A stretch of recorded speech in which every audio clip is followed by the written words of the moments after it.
Hi good evening दोस्तों। तो आज है 6 फेब 2026 और आज मैं बात करने वाला हूँ गोल्ड और सिल्वर के बारे में। आखिर में गोल्ड और सिल्वर के रेट्स क्यों बढ़े और ये किस तरह से पीछे कुछ दिनों में कि गोल्ड और सिल्वर के रेट्स कैसे गिरे और आगे क्या हो सकता है, ये सब के बारे में हम आज बात करेंगे। गोल्ड और सिल्वर के रेट्स इसलिए बढ़े बिकॉज ये मैन मेड क्रिएट किया हुआ डिमांड है और जिसके अंतर्गत हमने देखा कि पूरे वर्ल्ड में लोगों जो सेंट्रल बैंक्स हैं, कंट्रीज़ के अलग अलग सेंट्रल बैंक्स हैं, उन्होंने गोल्ड और सिल्वर का एकोमुलेशन करना शुरू किया। इसके चलते ये रेट्स जो है डिमांड बढ़ने की वजह से रेट्स जो है ग्रेजुअली बढ़ते चले गए और इस तरह से ये इंटेंशनली बढ़ाए हुए रेट्स हैं जो कि कभी भी नीचे आ सकते हैं। इसलिए मैंने बीच बीच में लोगों को कहा कि गोल्ड और सिल्वर्स में उतना ही इन्वेस्टमेंट करें जैसे कि हेजिंग करें, जिससे कि आप कम रेट पे खरीदें और ज़्यादा रेट पे बेच दें, क्योंकि ये कभी भी ड्रॉप डाउन हो सकता है, कभी भी रेट गिर सकते हैं।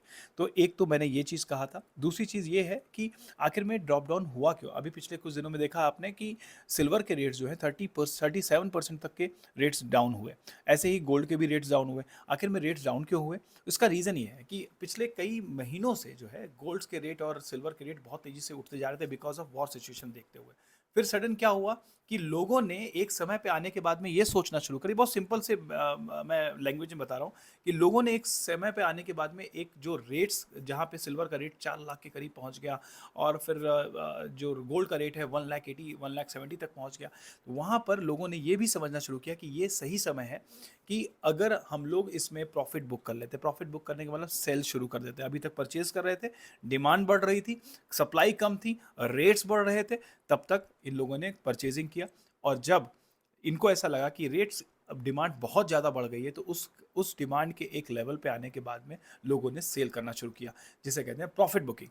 तो उस वे जब बेचना शुरू किया, बेचने के समय में एक ऐसा समय आया जहां पर आपको प्राइस डाउन होना शुरू, क्योंकि डिमांड कम हो गई। डिमांड जैसे ही कम हुई, सप्लाई प्रॉपर हो गई। सप्लाई प्रॉपर होने के बाद में आपको रेट्स में कम दिखाई पड़ने लगा।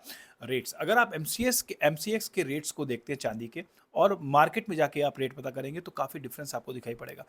एमसीएक्स में 1 फेब 2026 को रेट जो चला था चांदी का 2,85,000 दिखा रहा था, जबकि लोकल मार्केट में 2,65,000 दिखा रहा था। इसका मतलब लोग सेल करना शुरू कर दिया, चांदी ज़्यादा सेल कर रहे थे और डिमांड उतनी नहीं रह गई थी। इसकी वजह से जो लोकल मार्केट थी, मतलब वेंडर्स के पास में अगर आप जाते हैं, रिटेलर के पास में जाते हैं, तो वहाँ पर चांदी के रेट्स आपको कम में मिल रहे थे। तो इस वजह से ये सारे सिनेरियो होते हैं जिसकी वजह से हमारा रेट्स घटना शुरू हो गया। अब आगे वाले समय की बात कर लेते हैं। अभी फिलहाल सिल्वर ना खरीदने बेटर है, क्योंकि सिल्वर में और भी गिरावट देखने को मिल सकती है। साथ में सोने की बात करें, सोना आप ले सकते हैं, थोड़ा बहुत एक्यूमुलेट कर सकते हैं समय समय के अकॉर्डिंग। अदर देन दैट आप ईटीएफ ले लें, ज़्यादा आपके लिए बेटर होगा। यही मेरा सजेशन है। थैंक यू वेरी मच मेरे साथ बने रहने के लिए। Thank you.